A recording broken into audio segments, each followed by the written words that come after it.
Salut à vous tous. Sachez que si vous regardez cette vidéo, vous n'êtes pas une sous-merde, d'accord? Vous n'êtes pas une sous-merde, non. Parce que vous regardez des vidéos pour améliorer votre français, l'une après l'autre, les unes après les autres. Bravo, bravo, continuez comme ça. Allez, on reprend. Façon d'origine sociale, le complexe d'infériorité, le sentiment d'imposture qu'elle a eu quand elle est arrivée à Paris. Attends, parce que le livre, tu l'as lu en entier, là? Alors, qu'est-ce qu'il dit exactement? Attends, parce que le livre, Attends, parce que... Attends, parce que le livre... tu l'as lu en entier? Attends, parce que le livre, tu l'as lu en entier, là? Attends, parce que le livre, tu l'as lu en entier, là? D'accord, donc en gros, ne me dis pas que tu as lu le livre en entier. C'est un truc de fou. Si tu as lu le livre en entier, c'est un truc de fou. Bah ouais. Et là, on voit hein, le côté un peu gêné de Nézir qui dit, ben ouais, j'ai lu le livre. Mon job, c'est de me préparer pour proposer des blagues sur un invité qui a écrit un livre. Donc, je lis le livre. Je fais bien mon job. Bah ouais. Mais enfin, on fait jamais ça. Mais enfin, mais on fait jamais ça. J'ai l'impression qu'il dit ça. Mais enfin, mais on fait jamais ça. Bah ouais. Mais enfin, on fait jamais ça. Mais non, tu lis la première, la dernière page, t'as envie de faire du zèle, éventuellement. Tu lis une page au milieu et basta. Tu comprends? Pour le reste. Donc, Mais en non, gros. Mais enfin, mais on fait jamais ça. Donc, non mais Nézir, tu n'as pas compris.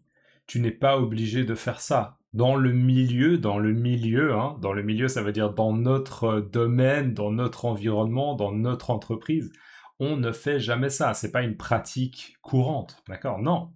Bah ouais. Mais enfin, on fait jamais ça. Mais non, tu lis la... Mais non. Alors, Mais qu'est-ce non, qu'il tu dit? lis la première, la dernière page, t'as envie de faire du zèle, éventuellement. Tu lis une page au milieu et basta. Alors là, Mais non, tu lis la première. mais non, tu lis la première. Mais non, tu lis la première. Mais non, tu lis la première, la dernière page, t'as envie de... Voilà. Mais non, tu lis la première, la dernière page, et après il dit éventuellement si tu as envie de faire du zèle. On va écouter. Éventuellement si tu as envie de faire du zèle. faire du zèle. Mais non, tu lis la première, la dernière page, t'as envie de faire du zèle, éventuellement. Alors, t'as envie de faire du zèle éventuellement. T'as envie de faire du zèle éventuellement. Tu lis une page au milieu et basta. Tu lis une page au milieu et basta. D'accord? Alors on va décortiquer ensemble.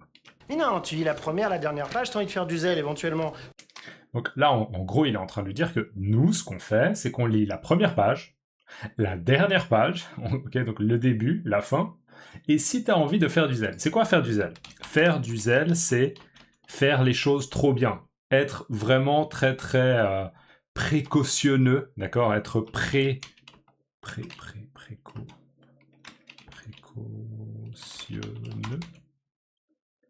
Je suis une bite en orthographe. Une bite à un pénis, je suis une bite en orthographe. Je suis mauvais en orthographe.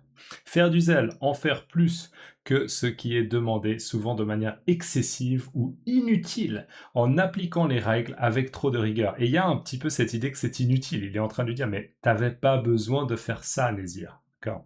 Précautionneux, est-ce que c'est juste? Précautionneux. Déjà, est-ce que ça se dit? Ouais, précautionneux. Précautionneux. Wow, je l'ai écrit juste. Précautionneuse, qui agit avec beaucoup de prudence pour éviter les risques ou les erreurs. Mais non, tu lis la première, la dernière page, t'as envie de faire du zèle, éventuellement. Tu lis une page. Donc, tu as envie de faire du zèle. Tu as envie de faire les choses trop bien, d'accord? Tu as envie vraiment de montrer que tu fais bien ton travail. Dans ce cas-là, tu vas pas lire tout le livre, mais tu vas lire une page au milieu, d'accord? Une page au milieu. Donc, au total, tu as lu 3 pages et déjà, tu as très bien fait ton travail. Et il dit basta, hein, et basta. Alors, je pense que si vous êtes italophone, vous comprenez très bien cette expression. Basta. Ça veut dire en gros, ça suffit. Si vous êtes hispanophone, d'ailleurs, j'y pense là comme ça en direct, hein, mais bastante. Ah, il y a un petit peu l'idée que c'est suffisant, quoi. Relativement suffisant. Enfin bref. Et basta, ça veut dire et c'est tout. Ça suffit. Et on passe à autre chose. Mais non, tu lis la première, la dernière page, t'as envie de faire du zèle, éventuellement. Tu lis une page au milieu et basta. Tu comprends? Pour le reste, elle est... Tu comprends? Ok, t'as compris, Nézir. Pour le reste, t'as les fiches de Florent. Tu comprends? Pour le reste, elle est fiche de Florent. Non, mais... Alors là, je vous admets que c'est une référence que je comprends pas. Les fiches de Florent. Est-ce qu'on parle des fiches de Florent parce qu'il y a un Florent dans l'entreprise et Florent s'occupe de faire des résumés, peut-être? Peut-être. Ou bien les fiches de Florent, c'est peut-être un site français. J'ai fait une recherche rapide, j'ai pas vraiment trouvé. Mais peut-être que les fiches de Florent, c'est un site internet où il y a des résumés de tous les livres qui sortent. Peut-être, je sais pas. Voilà. Tu comprends? Pour le reste, t'as les fiches de Florent. Non, mais... Juste des fiches, ça typiquement, là la carte qu'il a dans la main, ça pourrait être une fiche. Des fiches, en gros, c'est des petites cartes avec un concentré d'informations. D'accord? Très souvent, vous verrez dans des magasins ou dans des librairies des fiches de révision pour les étudiants qui, par exemple, passent leur bac ou passent leur brevet. D'accord? En gros, ils ont des examens et ils peuvent avoir des fiches de révision qui sont déjà faites, qui correspondent un peu au programme. D'accord? Des fiches. Tu comprends? Pour le reste, t'as les fiches de Florent. Non, mais... Il est mignon, lui. Hein. Et donc ça, encore une fois, c'est très condescendant. Voilà. Il est mignon, lui. Alors, mignon, c'est quoi ce mot mignon? C'est un mot qui a pas mal de sens. Être mignon, ça peut être pour un enfant, par exemple. Oh, il est trop mignon. D'accord. Moi, typiquement, j'ai un enfant actuellement, il a 1 an. Et je pense que dans les transports publics, il y a beaucoup de gens qui trouvent qu'il est très mignon parce que il est souriant comme ça et il regarde les choses avec intérêt. Donc voilà, mon fils de 1 an, il est très mignon. Il est très mignon. Il est attendrissant. Oh. Ça peut être aussi utilisé pour un adulte. Très souvent, elle est mignonne, il est mignon. Ça peut vouloir dire qu'il y a quelque chose. Il est attirant physiquement. D'accord? Ah, il est vraiment mignon. Peut-être que vous trouvez que Nézir, il est mignon. Peut-être que pas du tout. C'est pas votre type de mec, d'accord? Il est mignon, ou elle est mignonne. Ouais, elle est mignonne, d'accord, mignonne. Mais mignon, là, c'est plutôt le sens, je dirais, de la première définition que j'ai donnée, c'est-à-dire comme un bébé. Oh, il est mignon, d'accord? Parce que c'est presque une manière négative de l'utiliser pour dire oh, c'est chou, c'est attendrissant. Regardez ce mec qui est nouveau, qui est tout naïf et qui s'imagine qu'il doit lire le livre. Oh là là, d'accord. Comme si lui, il avait un petit peu pitié. D'accord, il avait un petit peu pitié de Nézir qui a perdu son temps à lire le livre. Oh, il est mignon, lui, d'accord. Mais c'est en fait très très condescendant. En gros, c'est toi, Nézir, tu n'as pas d'expérience, tu es naïf et tu as lu le livre. Alors que moi, je sais que tu n'as absolument pas besoin de lire le livre, d'accord? Moi, j'ai de l'expérience. Donc il y a quelque chose d'assez condescendant. Il est mignon, lui. Hein. Et surtout, regardez, il prend les autres. Prendra parti? Ouais, prendra parti. Prendra parti. Tu sais que je suis très très content, Nézir. Oui. Tu sais que je suis... Ok, Ouais. Il est mignon. Prendra parti. Je vais vérifier parce que tout à l'heure, dans une vidéo, j'ai dit sous fond de, et en fait c'est sur fond de, d'accord? Tout cela s'est passé sur fond de blablabla. Bla, bla, bla. Donc sur fond de, ça veut dire dans le contexte de sur fond de. Et dans la vidéo, j'ai dit sous fond de. Je crois que j'avais pas encore bu assez de café. Donc on dit sur fond de. Donc prendre quelqu'un à partie. Ouais, c'est ça, prendre quelqu'un à partie. Prendre quelqu'un à partie, s'adresser directement à quelqu'un pour le critiquer, l'attaquer ou lui faire des reproches, souvent de façon vive et en public. Ah, mais c'est pas ce que je voulais dire, prendre quelqu'un à partie. Comment on dit quand on le fait devant d'autres personnes?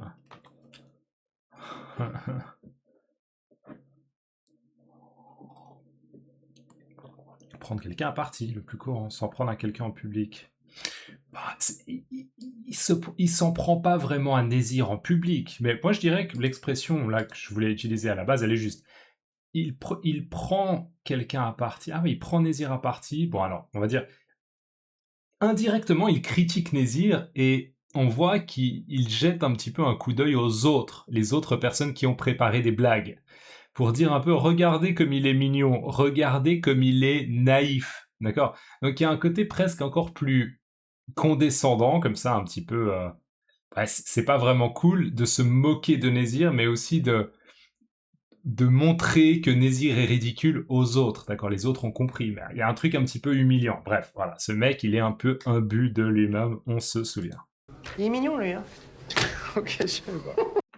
Ok, je savais pas. Donc là, bien sûr, il va pas dire je savais pas, il va dire je savais pas. Je vous rappelle que quand les gens parlent, c'est rare qu'ils disent je savais pas. Ils disent très souvent je savais pas.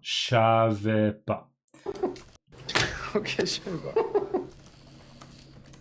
Alors, comment interpréter cette situation? Je sais pas. Peut-être que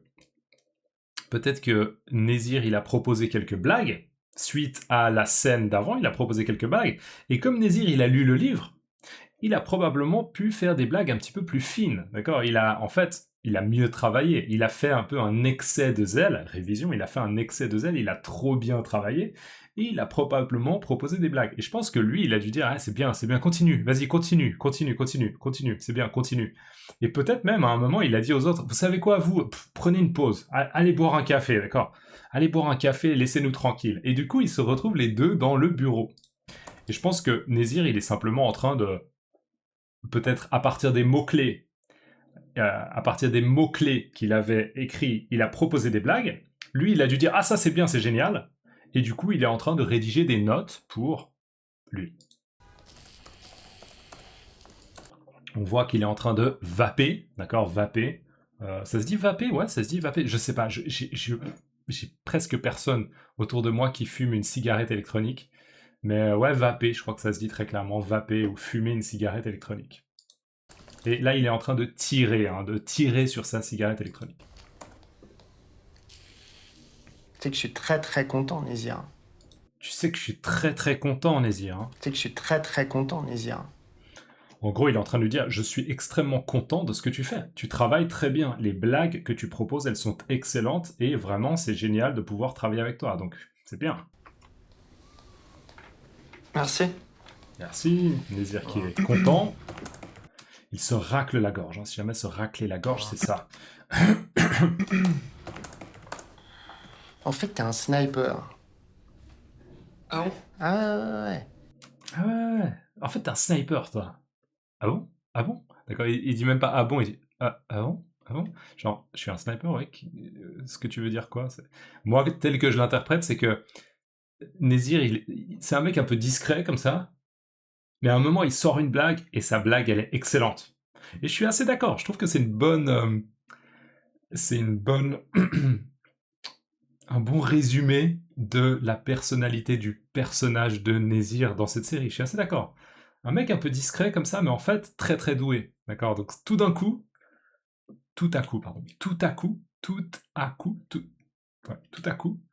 on entend Nézir, il dit quelque chose, et là, c'est waouh, excellente blague. D'accord? Donc, un peu à l'image d'un sniper qui se cache, et tout d'un coup. Ah, c'est ça. T'es un Ouais, c'est ça, t'es un sniper. T'es un sniper. Ok. On va dîner avec Agathe. Donc, en fait, il explique pas, hein, mais c'est clairement ce que je veux dire, à mon avis, c'est que il sort des trucs et il est très précis, en fait. Un sniper aussi est très précis, d'accord? Tout à coup, il sort quelque chose de très précis. Étant donné que moi-même je fais la faute, je vais moi-même réviser, c'est bien pour vous. Tout d'un coup.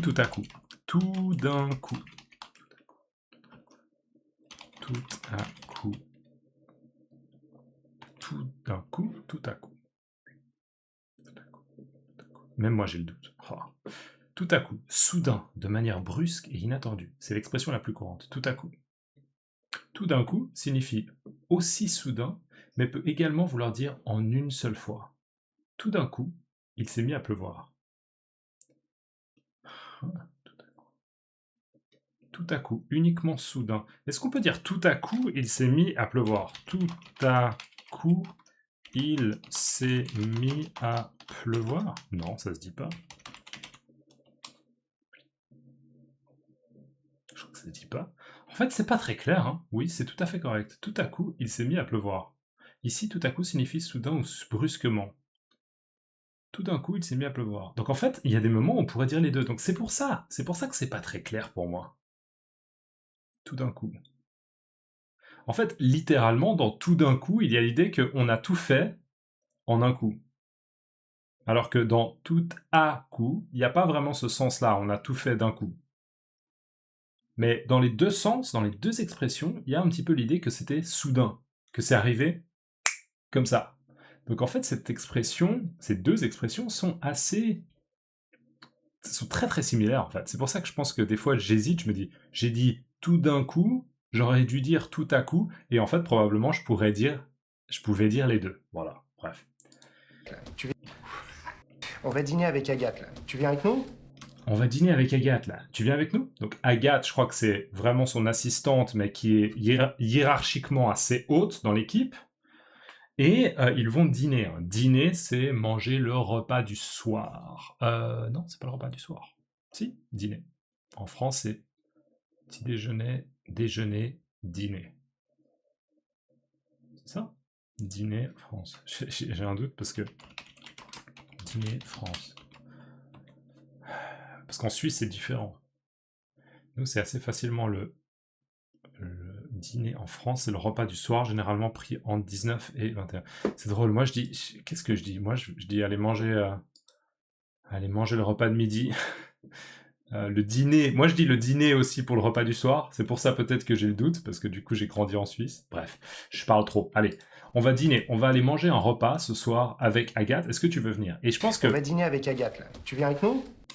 On va aller dîner avec Agathe, là. Tu viens avec nous? Il y a quelque chose d'assez flatteur là-dedans, à mon avis. Hein. C'est très très clair. C'est, on est dans un moment informel qu'on va échanger avec une fille qui fait partie de l'équipe, mais qui est assez haute au niveau de la hiérarchie. Moi, je suis ton boss, et je te propose qu'on aille manger. Donc en gros, il y a peut-être l'idée, tu sais, on pourrait discuter de projets à long terme, et peut-être que ça veut dire que un jour tu pourrais avoir une promotion, ou tu pourrais avoir plus de responsabilités, tu vois, tu pourrais vraiment être mon assistant personnel, et être encore plus payé, avoir plus de responsabilités. Donc il y a quelque chose comme ça, pour moi qui est assez clair, c'est une sacrée opportunité pour Nézir. Mais... On va dîner avec Agathe, là. Tu viens avec nous?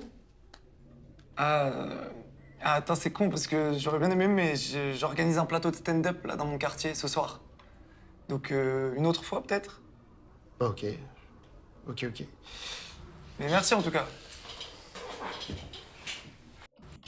Donc attends, c'est con parce que... Attends, c'est con parce que... Attends, c'est con parce que... Attends, c'est con parce que j'aurais bien aimé, mais J'aurais bien aimé, mais... D'accord. Attends, c'est con. En gros, attends, oh, c'est dommage, c'est con, ça tombe mal, c'est une mauvaise coïncidence. D'accord. Attends, c'est con parce que j'aurais bien aimé. D'accord. Ça aurait été super. Ça m'aurait beaucoup plu. C'était une bonne opportunité pour moi. Attends, c'est con parce que j'aurais bien aimé, mais j'organise un plateau de stand-up là dans mon quartier ce soir. Mais j'organise un plateau de stand-up là, dans mon quartier, ce soir. J'organise un plateau de stand-up là dans mon quartier ce soir. D'accord. On se souvient que Nézir, il organise une soirée de stand-up dans son quartier, en fait. Hein. On se souvient, c'est pas dans le centre de Paris, c'est un peu dans la banlieue. J'organise un plateau de stand-up là dans mon quartier ce soir. Et le regard, regardez bien le regard de son boss. J'organise un plateau de stand-up là dans mon quartier ce soir. Regardez son petit mouvement de tête, là, c'est un peu... T'es en train de me dire que tu refuses de venir manger avec nous juste parce que t'organises un truc dans ton quartier. Il y a un petit peu la même idée, hein. Vous vous souvenez, l'invité, la fille qui vient d'une famille ouvrière. Attends, t'es en train de mettre la priorité sur ton événement dans ton quartier, alors que moi, je suis très très important. Et je t'invite à un dîner informel, mais qui probablement peut beaucoup t'apporter au niveau de ton avenir professionnel. Donc en fait, on pourrait dire que lui, il n'en croit pas ses oreilles. Il dit, attends, t'es en train de refuser mon offre. Bon, ok. Et il dit rien, mais on voit bien dans le langage non verbal qu'il dit, mec, fais ce que tu veux. Tu viens de rater une opportunité, mais fais ce que tu veux, d'accord? Si tu veux mettre la priorité sur ta soirée de stand-up dans ta banlieue, dans la classe populaire, si tu veux, d'accord? C'est vraiment comme ça qu'il faut l'interpréter, je pense. Attends, c'est con parce que j'aurais bien aimé, mais j'organise un plateau de stand-up là dans mon quartier ce soir. Donc une autre fois peut-être? Donc une autre fois peut-être? Donc, une autre fois, peut-être? Donc, en gros, Nézir, il est en train de dire, ça m'intéresse. J'aimerais beaucoup pouvoir avoir cette discussion avec vous, partager ce moment. Mais là, je peux pas. Donc, une autre fois, peut-être? Ok. Ok. D'accord, il est déjà en train de scroller, en train d'utiliser son téléphone, un peu genre, oui, ok, on en reparle. Ou bien peut-être que non.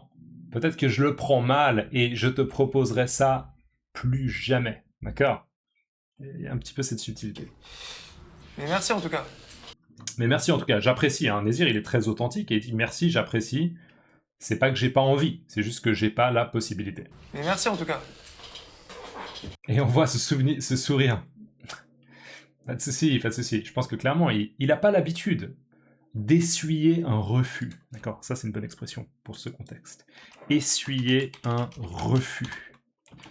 Essuyer un refus. Là, moi, je transpire beaucoup parce qu'il commence à faire extrêmement chaud, pas chiot, hein, pas le bébé du chien. Il commence à faire extrêmement chaud dans mon studio, donc je pourrais essuyer ma transpiration. D'accord? Essuyer un refus, c'est recevoir un refus.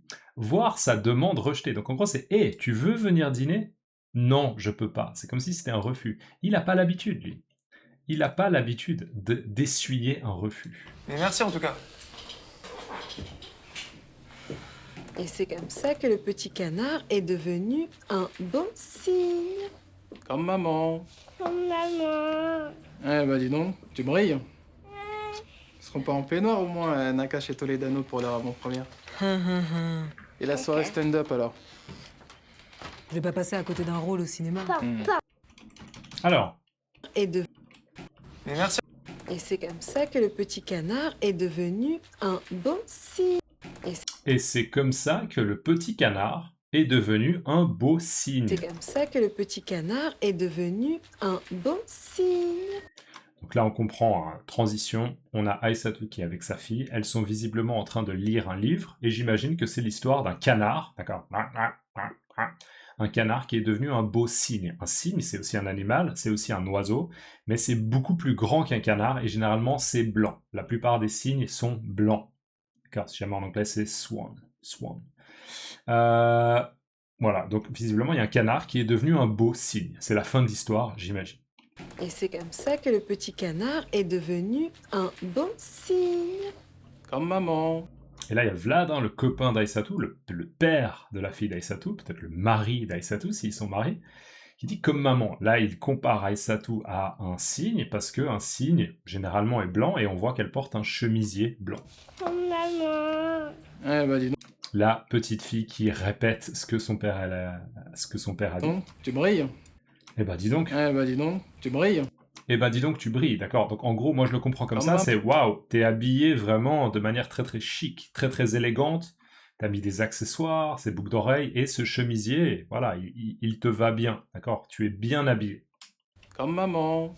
Comme maman. Eh bah dis donc, tu brilles. Petit cri de la Ils seront pas en fille. peignoir au moins, Nakash et Toledano pour leur avant-première. Alors, ils seront pas en peignoir. Alors, on va répéter exactement ce qu'il dit, ce sera la dernière phrase, je pense. Ils seront pas en peignoir au moins, Ils seront pas en peignoir au moins. Ils seront pas en peignoir au moins. Ils seront pas en peignoir au moins, Nakash et Toledano pour leur avant-première. Nakash et Toledano pour leur avant-première. D'accord? Donc en gros, on se souvient que Nakash et Toledano, c'est des réalisateurs de films qui sont connus, c'est des gens qui ont eu beaucoup de succès.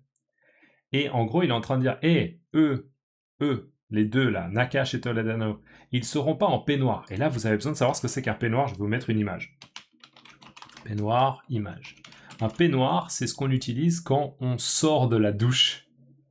C'est une sorte de serviette, mais c'est comme un habit serviette, d'accord? C'est un peu le symbole de la détente, de la relaxation. On sort de la douche dans un peignoir et... Ah, d'accord, un peignoir. Quand vous allez dans un hôtel de luxe, par exemple, très souvent, il y aura des peignoirs, juste pour que vous puissiez vraiment vous détendre. Un peignoir. Peignoir. Ça se prononce peignoir, hein, ça se prononce pas peignoir. Ça se dit peignoir. Moi, je dis en tout cas peignoir. Peignoir. Ça sonne d'ailleurs comme un paix noir. D'accord? A black fart. A black fart. Un peignoir. Ouais, un peignoir. Je dis pas un peignoir. Peignoir. Ah, peut-être peignoir. Peut-être qu'à la base, c'est peignoir, mais en fait, c'est tellement bizarre à prononcer peignoir qu'on dit peignoir. Je vais aller checker vite fait. Donc, en effet, je viens de vérifier, c'est peignoir. Peignoir. Donc, c'est vraiment comme paix. Un paix et noir, comme la couleur noire. Peignoir. Voilà. Si jamais ça vous permet de mémoriser qu'un peignoir se dit black fart, ou bien fart black, eh bien, je suis très content. Les mémotechniques créatifs sont très très efficaces. Bref. Ils seront pas en peignoir, au moins les autres, Nakash et Toledano, pour leur avant-première. L'avant-première, c'est le moment où on va projeter leur film pour la première fois à des gens un peu VIP, à des VIP, à des gens qui sont very importantes, des gens qui sont très très importants. Et donc, en gros, il est en train de dire, toi, tu es très très bien habillé, hein, Aïssatou, t'es très très bien habillée, mais si ça se trouve, ça veut dire peut-être que Nakash et Toledano, ils seront pas bien habillés. Ils seront pas habillés un peu chic comme ça, comme toi. Peut-être qu'ils seront en peignoir. D'accord? Ils seront en peignoir. Voilà. Donc en gros, peut-être que tu es trop bien habillé pour l'événement. Peut-être que c'est toi qui vas passer un peu pour une fille qui a fait, on pourrait dire, un excès de zèle et qui s'est trop bien habillée. Voilà. J'ai réutilisé un excès de zèle, c'est parfait. La boucle est bouclée. La boucle est bouclée, ça veut dire que on a fait un petit peu le tour de quelque chose, donc je vais m'arrêter là. Dans les commentaires, mettez-moi, comme on dit, un peignoir dans votre langue, et n'oubliez pas de me préciser la langue. On se voit dans la prochaine vidéo. N'oubliez pas de laisser un like, comme vous pouvez voir. Il fait chaud dans mon studio, et je vais encore faire une vidéo, je pense, pour la semaine prochaine. Je ne recule devant rien, même devant la canicule, la chaleur intense. Pour vous. Allez, à la semaine prochaine. Ciao!